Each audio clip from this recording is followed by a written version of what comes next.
Oi, oi, oi, oi, oi! Mais um episódio aqui do nossa Patas na Estrada. Pessoal, hoje eu vou contar pra vocês uma história que eu acho muito engraçada que aconteceu na época que eu fazia residência. E são aquelas coisas que você fala assim: não, isso nunca vai acontecer. E aconteceu. Acreditem, aconteceu. Olhem só essa. Na residência, quando tinha algum exame para fazer coleta, era eu ou a outra residente que fazíamos, né, do laboratório. Então, geralmente, quando era alguma coisa mais sistemática, assim, né, como por exemplo esse caso, que era uma colheita de medula óssea, os clínicos chamavam a gente, né, agendavam lá um horário para que fosse feita essa coleta de forma correta. Até aí tudo bem, tudo dentro do protocolo, né? Nada de diferente estava sendo previsto para acontecer. Mas olhem só essa história. Cheguei eu, né? Bem bonito, assim, vistoso, com a minha cara de galã de novela mexicana. E fui, entrei no ambulatório, já estavam lá os dois tutores, era um casal, e o cachorro, que estava lá para fazer o exame, né? Então eu cheguei, conversei com o tutor, né, expliquei para ele e para ela como que seria feito todo o procedimento. E lá na ocasião eu falei, olha pessoal, então uma colheita de medula óssea, eu vou pegar uma agulha específica, que é essa daqui, e mostrei para eles, né, uma agulha relativamente grande. Eu vou introduzir essa agulha no osso do animal e daí eu vou fazer a colheita do sangue medular. Falei, vocês podem ou não acompanhar. O procedimento ele é aqui no ambulatório mesmo, né? Então, se vocês se sentirem à vontade, podem ficar aqui. Se não quiserem, né? Se acharem que vocês vão mais atrapalhar do que ajudar, então podem se retirar e tá tudo certo, não tem problema algum. A mulher, eu acho que era um casal, né? A mulher falou assim: ah, eu vou me retirar, não quero ficar aqui não. O homem, na hora, ele falou assim: não, deixa aqui comigo, eu seguro o animal vai ficar mais seguro aqui comigo, e eu não ligo para essas coisas não. Então tá, senhor, então pode me acompanhar. E daí, pessoal, eu comecei a fazer o procedimento no animal, né? E o tutor ali do lado, que ele não sair. No momento que eu introduzi a agulha, comecei a introduzir a agulha no osso do animal, o cara olhou para mim e falou assim: ô doutor, eu vou dar uma saidinha, eu já volto, pode ficar tranquilo. Ele abriu a porta do ambulatório, saiu e de repente eu ouço um pá! Mas foi um barulho tão grande, e eu fiquei assustado. Então tinha um estagiário ali comigo que falei assim: segura que o animal que eu vou ver o que tá acontecendo. Daí fui lá pra fora, saí do ambulatório também. O cara tinha caído igual uma marmita velha. Tava lá no chão, esgualepado, todo esgualepado no chão.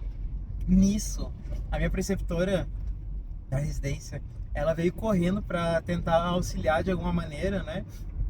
Ela chegou, e a primeira coisa que ela foi ver era pulso dele. Tava tudo certo, né? O cara não tinha morrido. E daí nisso, a... nesse vucu-vucu todo, né? O cara começou meio que a acordar a esposa dele em volta, ou namorada, ou sei lá, amiga, lá em volta, acorda! E falava o nome dele, acorda, fulaninho, acorda! E batia na cara dele. E a minha orientadora lá, minha supervisora, ela, calma, calma, eu vou controlar essa situação. E de repente alguém surgiu do nada e começou a gritar: chama o SAMU! Chama o SAMU! Eu já não sabia se eu ficava lá pra ver o que estava acontecendo, porque eu tava lá pela fofoca também, né? Não sabia se ficava lá pra terminar de assistir o que estava acontecendo, se eu voltava pro ambulatório lá, mas ao mesmo tempo eu sabia que meu estagiário estava segurando o cachorro lá e tava tudo certinho, não tinha problema algum com o cachorro. Ou se eu tentava acudir o homem, ou se eu ficava lá dando risada mesmo daquela situação, né? Conclusão: ligaram pro SAMU, o cara começou a acordar, ficou bravo que ligaram pro SAMU. E daí, na hora que ele começou a acordar, a minha supervisora chegou pra ele e falou assim: como que é seu nome? Qual que é a sua idade? E daí ele foi fazer uma gracinha. Mas a mulher ficou brava. Ela, onde já se viu, eu tô te acudindo aqui, me respeita. Porque ele, né, ele deveria ter falado o nome dele pra... Ela tava ali, de uma certa forma, avaliando o nível de consciência, né? Vendo se ele tava bem. E o cara fazendo esse tipo de gracinha. E daí eu já vi que o negócio tava já meio saindo do controle. Daí eu resolvi voltar pro ambulatório e fazer o meu serviço, né? Fazer o que eu tava sendo pago pra fazer. Gente, mas aconteceu isso. Foi muito engraçado no dia. Não, no dia não foi engraçado. Foi muito. Nem sei a palavra que eu usaria pra isso. Mas foi um transtorno até nesse dia, né? Eu sei que depois todo mundo no hospital ficou comentando sobre isso no dia. Não pelo homem ter desmaiado em si, né? Mas principalmente pela gracinha lá que ele fez. E foi bem engraçado. Então nessa época, gente, acontecia cada história que eu posso contar pra vocês da residência. Que eu rachava de dar risada. E vou até emendar uma outra história. Dessas que acontece uma confusão que a gente nem sabe como e por que tá acontecendo, né? Quando eu tava no laboratório, chegaram uns kits novos para a gente fazer algumas reações, né, em relação ao tipo de urólito que aquele paciente tinha. Então, para quem não sabe, urólito são as famosas pedras, né, as pedrinhas que formam lá na bexiga, no rim, né.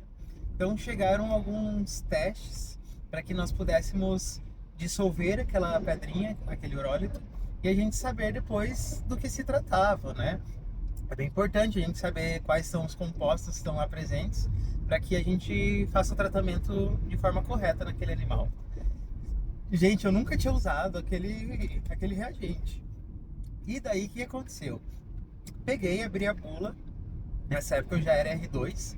A minha R1 estava lá do meu lado, me acompanhando para a gente entender o passo a passo junto, como que fazia. Daí abrimos a bula. Passo 1. Dissolver o urólito num cadinho. Vamos lá, amassamos, né, o urólito, virou pó, beleza.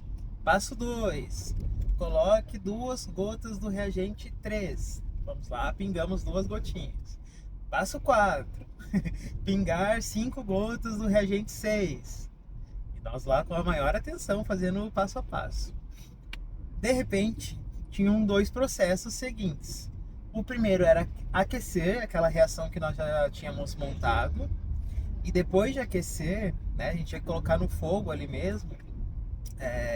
Levava ali para no fogo mesmo, né, para aquela amostra aquecer. Daí depois que ela tivesse aquecida e borbulhando, que era a recomendação, daí nós deveríamos pingar mais, sei lá, 1, 2, 3 gotas lá de um outro reagente, né, do reagente 15. Pingar lá nessa nossa reação que já estava aquecida.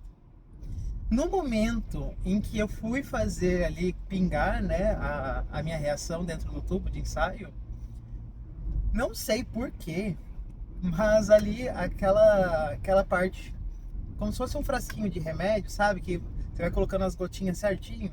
Na hora que eu fui pingar, que eu apertei, ele não pingou. Ele saiu toda aquela tampinha e despejou, pessoal, o frasco quase que inteiro dentro daquela minha reação. Conclusão, explodiu. Daí começou a pegar fogo. Eu e a minha R1 saímos correndo de dentro do laboratório, gritando fogo, fogo.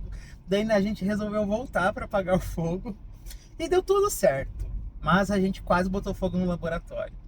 Então, gente, tem que tomar muito cuidado quando a gente vai trabalhar com esses reagentes inflamáveis.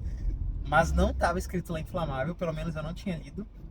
E aquele tubinho lá, ele veio errado. Porque deveria estar bem rosqueado já, né? Imagina, vazou tudo de uma vez, tudo. Mas deu tudo certo. Eu aqui, continuo são e salvo. Minha R2 é a mesma coisa, minha R1 é a mesma coisa. Tá lá, toda bela, formosa. E esses foram alguns casos que aconteceram na minha residência. Em outras viagens eu conto mais coisas pra vocês, pessoal, pra também não ficar um vídeo muito longo, né? Mas obrigado por me acompanhar, por esse trechinho de viagem. Eu tenho aí mais alguns quilômetros e a gente se vê no nosso próximo Patas na Estrada. Beijo, pessoal!